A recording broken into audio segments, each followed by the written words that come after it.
તો અત્યારે કોઈને પણ પૂછો કે વાવમાં કોનો વટ પડશે તો જે આંકડા બતાવી રહ્યા છે એ આંકડાના આધારે તો કોંગ્રેસ એમ જ કહેશે કે વટ અમારો પડશે અને ગુલાબ ખીલવાનું છે અને આંકડા પણ આપણે જણાવીશું 8-9 રાઉન્ડની આપણે વાત કરી રહ્યા છે 1,36,883 મત ગણતરી થઈ છે અને વાવમાં કુલ 2,19,266 મત પડ્યા છે એ પ્રકારની વાત છે પરિણામમાં મોટો ઉલટફેર પણ થઈ શકે છે કારણ કે પડપડ બદલતી આ રાજનીતિ છે આંકડામાં પણ આ વધી શકે છે ઘટી પણ શકે છે તો વાવના પરિણામોને લઈને સૌથી મોટા આ સમાચાર આપની સામે અમે આપી રહ્યા છે હવે કયા રાઉન્ડમાં કોણ આગળ હતું કોને કેટલા મત મળ્યા હતા તે ક્વિક આપણે સમજી લઈએ કારણ કે સ્વરૂપજી ઠાકોર બીજેપી કારણ કે અત્યાર સુધી 10 રાઉન્ડ એટલે કે 9 રાઉન્ડ પતી ચૂક્યા છે પૂર્ણ થઈ ચૂક્યા છે 10મો રાઉન્ડ ચાલી રહ્યો છે શરૂઆતમાં ભલે સ્વરૂપજી ઠાકોર આગળ હતા પરંતુ ત્યારબાદ ગુલાબસિંહે જે સ્પીડ પકડી છે રોકેટ ગતિ આ સ્પીડ પકડી છે તે સ્પીડ ઓછી જ નથી થઈ રહી આપ જોઈ શકો છો કે યલો કલરમાં જે રીતે આંકડા દેખાઈ રહ્યા છે માવજીભાઈ બેટ ફરી નથી રહ્યું માવજીભાઈ જે રીતે એક સમય એવું લાગતું હતું કે 0 પર આઉટ થઈ જાય પરંતુ થોડું એક રન લઈને આગળ જરૂર વધી રહ્યા છે પરંતુ 9 રાઉન્ડના અંતે અત્યારે જે લીડની આપણે વાત કરીએ તો ગુલાબસિંહ રાજપૂત 13,000 થી વધુ લીડથી અત્યારે આગળ ચાલી રહ્યા છે અને જે પાછલી બે ચૂંટણીની વાત કરીએ તો જ્ઞાનીબેન એક સમયે 6,000ની લીડથી તેઓ જીત્યા હતા અને બીજી વખત એટલે કે લાસ્ટની જે ચૂંટણી થઈ હતી વિધાનસભાની તેમાં 15,000ની જે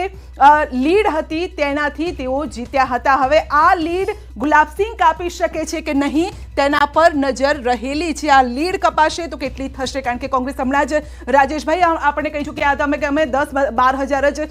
માન્યું હતું પરંતુ ખબર નથી હવે કેટલા આ આંકડામાં આગળ વધી શકે છે તો સતત 10મા રાઉન્ડમાં ગુલાબસિંહ આગળ છે આપણે 9 રાઉન્ડની વાત કરી રહ્યા હતા પરંતુ 10મો રાઉન્ડ અને તેમાં પણ ગુલાબસિંહ આગળ ચાલી રહ્યા છે કોંગ્રેસ 12,317 મતથી આગળ છે અત્યારે 13,000 હતું પરંતુ અહીંયા મને લાગે છે કે 10મા રાઉન્ડમાં સ્વરૂપજી થોડાક આગળ નીકળતા દેખાઈ રહ્યા છે માવજીભાઈ હજુ 10,000નો આંકડો પાર નથી કરી રહ્યા હજી થોડીક વાર લાગશે પરંતુ આ જે લીડની આપણે વાત કરી રહ્યા છે ભૂષણભાઈ અહીંયા કોંગ્રેસના ઉમેદવાર તો સતત આગળ વધી રહ્યા છે શું લાગે છે માની લો આ જીત હાર કયા સમીકરણો કામ કરી રહ્યા છે જે રીતે ગણતરી મતદાન આપે પણ હમણાં કીધું કે અમારે રાજેશભાઈ કીધું કે વાવનો વોટ એમ કોંગ્રેસનો વોટ એમ આખા દેશમાં એટલી વાવની જ ચૂંટણી આપણે ગુજરાતમાં છે એના પર વધારે હું એમ મહારાષ્ટ્રમાં તો અમે તમને અભિનંદન આપ્યા મારે બાકીના 4 રાજ્યોમાં બી પેટા ચૂંટણીઓ હતી એ બધી જગ્યા ક્યાં કોંગ્રેસ છે બિહારમાં પેટા ચૂંટણી થઈ ઉત્તર પ્રદેશમાં તો ટિકિટ લેવા જવા માટે અખિલેશને ત્યાં કહેવું પડ્યું એ પરિસ્થિતિ બી આ લોકોએ જોઈ છે એક વાવ કે એક વાયનાડથી કે આખા દેશની ચૂંટણીનું મૂલ્યાંકન નથી થતું સાચા અર્થની અંદર તમે વાવ જીત્યા કે વાવની અંદર તમે આગળ વધો છો અને બાકીના આખા દેશની 4 રાજ્યોની જે પેટા ચૂંટણીઓ થઈ એના પરિણામોની તમે આત્મચિંતન કે આત્મમંથન કોંગ્રેસ નથી કરતી પણ વાયનાડ અને વાવ કરીને સવારથી પોતાના મનને આત્મસંતોષ આપી રહ્યું છે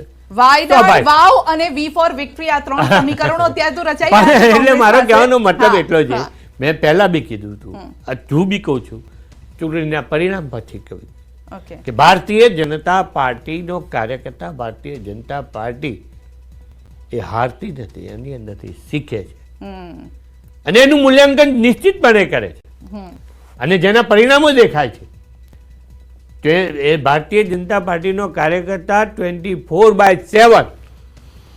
એ આ માત્ર ચૂંટણીલક્ષી કાર્યકર્તા નથી સિઝનનું ફૂલ નથી ગુલાબનું ફૂલ હોય તો ગુલાબનું ફૂલ એ આજનો દિવસ સુગંધ આપે કાલે શું પરમદાડે શું અઠવાડિયા પછી શું વર્ષ પછી શું એવું તો જ્ઞાનીબેને બી કહી દેવું પડ્યું પણ કહેવાની વાત એટલા માટે છે કે આ પરિણામોથી કે ભારતીય જનતા પાર્ટીની સરકાર જતી નથી રહેવાની સત્તા જતી નથી રહેવાની એક સીટ ઓછી થાય છે ભારતીય જનતા એમની હતી એમની હતી પણ 7 વર્ષ વનવાસ આ લાંબો કહેવાય 7 વર્ષનો ગુજરાતમાં રહીને તો એ કેમ આ વનવાસ પૂરું નથી કરી શકતી 30 વર્ષથી ભારતીય જનતા પાર્ટી કેમ જીતે છે ગુજરાતની અંદર કેમ 30 વર્ષથી ભારતીય જનતા પાર્ટી જીતે છે એની ચિંતા કોઈ નથી કરતું તો લોકોને ખબર છે 30 વર્ષથી લોકોને ખબર એટલા માટે છે અમદાવાદ કોર્પોરેશન હોય તો 35 વર્ષથી જીતે છે. 2014 થી 2024 સુધી ત્રીજી વખત, દેશમાં પહેલી વખત, ઓકે, સતત ત્રીજી વખત જો વડાપ્રધાન બનવાની તક મળી હોય તો એ જ આ એનડીએ નરેન્દ્રભાઈ મોદીને મળી છે. આ દેશની અંદર આઝાદી પછી કોઈને નથી મળી. પણ આજે ચર્ચા માત્ર વાવ, ચર્ચા માત્ર વાયનાડ, પણ જે સિદ્ધિઓ કે જે વાત ભારતીય જનતા પાર્ટી એક પરંપરાગત રીતે કરતા આવ્યા છે એની કોઈ નથી કરતું. પણ મારી વાત એટલા માટે છે કે ભારતીય જનતા પાર્ટી આગામી દિવસોની અંદર આની અંદરથી શીખે અને હજુ પણ હું આત્મવિશ્વાસ સાથે અહીંથી કોઈ મોટી વાત કરવાની વાત નથી. જેમ મેં કીધું એમ કે 8-9 રાઉન્ડ છે, હજુ પણ પરિણામ છેલ્લી મિનિટ સુધી, છેલ્લા રાઉન્ડ સુધી એ વાવની ચૂંટણીની અંદર મારો આત્મવિશ્વાસ ત્યાંના સ્થાનિક લોકોને કહેવાના મત મુજબ ભારતીય જનતા પાર્ટી ક્યાંક સારું પ્રદર્શન કરી આગળ વધી શકે એવી સ્થિતિમાં છે. સવારે સમર્થકોને સાંભળ્યા હતા અને સમર્થકો કાઉન્ટિંગ બૂથ પર પહોંચી અને સેન્ટર પર પહોંચી અને કહેતા હતા કે ભાઈ 13મી તારીખે જ અમારો તો નિર્ણય આવી ગયો છે. બીજેપીના જે સમર્થકો હતા તે એવું કહેતા હતા 13મી તારીખે નિર્ણય આવી ગયો છે, જીતી ગયા છીએ અમે, આજે તો ઔપચારિકતા જ બાકી છે. તો હવે શું કહેશે એ સમર્થકો જે પણ પક્ષના હોય પોતાના પક્ષના અને પોતાના ઉમેદવાર માટે આશાસ્પદ જ હોય. પરંતુ ભૂષણભાઈએ કીધું કે માત્ર વાવની ચૂંટણી, ના માત્ર વાવની ચૂંટણી નહીં, એક સીધે 2 લાઈનો છે કહું તમને કે તળાવમાં એક કાંકરી પણ વમળ ઉભો કરી શકે.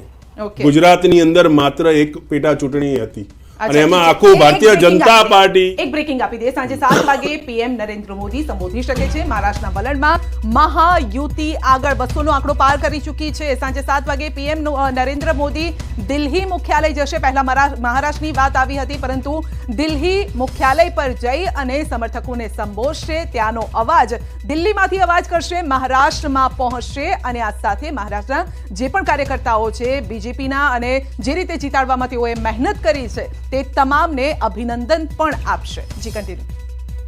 મેં કીધું કે એક કાંકરી પણ તળાવમાં વમળ ઊભું કરી શકે. ગુજરાતમાં એક પેટા ચૂંટણી હતી અને એ પેટા ચૂંટણીની અંદર ભારતીય જનતા પાર્ટીએ પોતાની પૂરી ફોજ ઉતારી દીધી હતી એ સીટ જીતવા માટે. પરંતુ અત્યારે પરિણામો આવી રહ્યા છે જે રીતે કોંગ્રેસ આગળ છે, એટલે કોંગ્રેસ માટે તો હરખની વાત જ છે કે એક ચૂંટણી પેટા ચૂંટણી ગુજરાતમાં હતી એની અંદર અમે સારું પરફોર્મન્સ કરી રહ્યા છીએ. રહી વાત મહારાષ્ટ્રમાં કદાચ આગળ છે, તો સામે ઝારખંડની ચૂંટણીમાં બી તો કોંગ્રેસ અને એ આગળ છે. ત્યાં ભારતીય જનતા પાર્ટીનો કરામો હાર થઈ રહ્યો છે. એટલે 31 સીટો ઉપર ભારતીય ગયા વખત કરતા વધે છે. એટલે સીટોની હાર અથવા જીત કરતા હજી તો બહુમતી તો નથી ને. બહુમતી તો નથી ને. તમે તો ઝારખંડની ચૂંટણીની અંદર પણ તમે ક્લેમ કરતા અમે જીતીશું. મહારાષ્ટ્ર, અને હજી હું ફરી કહું છું અગેન